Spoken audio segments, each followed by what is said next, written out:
For Parliamentary Affairs, Dr. Rashid Draman, is advocating for the appointment of the Speaker of Parliament from members of Parliament. Dr. Rashid Draman noted the ruling of the Supreme Court over the voting rights of the Deputy Speakers of Parliament emphasizes the need to ensure clarity in Parliament's standing orders. The Supreme Court has ruled that a Deputy Speaker of Parliament or any other member of the legislature presiding over business of the House does not lose his or her right to vote while presiding. The ruling has generated mixed reactions and conversations on the appointment of speakers and their deputy, with some advocating for non-MPs as deputy speakers. Dr. Rashid Draman, the Executive Director for the Africa Centre for Parliamentary Affairs, however, thinks the Speaker of Parliament should be a member of Parliament to forestall such happenings. He explains. Many countries have moved away from having speakers and presiding officers who are not members of the House.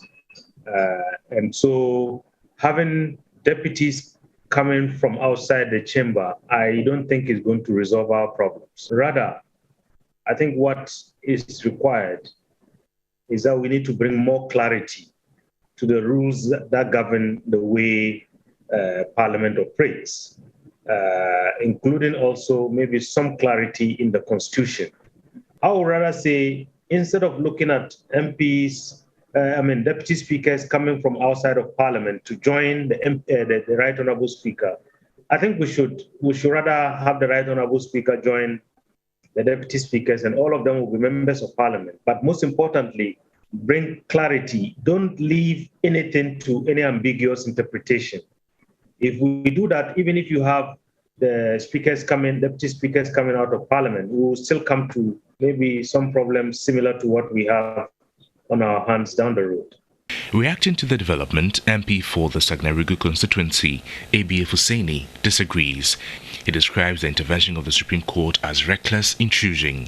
Simplistically, if you look at it, that may portend to be like a solution. But for me, that is not the issue. Our people say that if the goat has to bite and drive away the truth, it's a shame of the dog.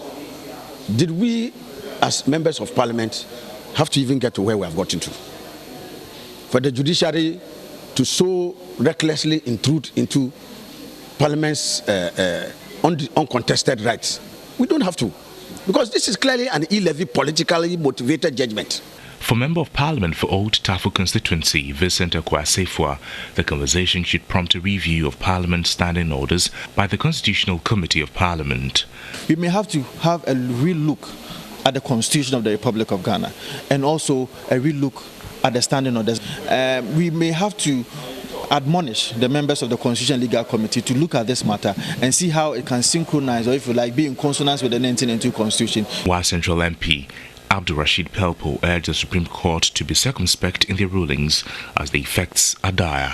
Going to have a big challenge to how we want to look like, but I think that it may be high time to begin speculating about what we want to do, whether we allow all speakers, from the Speaker to the Deputy, all be members of Parliament, as in many jurisdictions, or to say that you appoint them all from outside Parliament. I still support the present system. What I want to caution is that the Supreme Court must not be in a hurry to rule on such matters, because it has a direct influence in changing the whole political system and the whole political experience we have come through with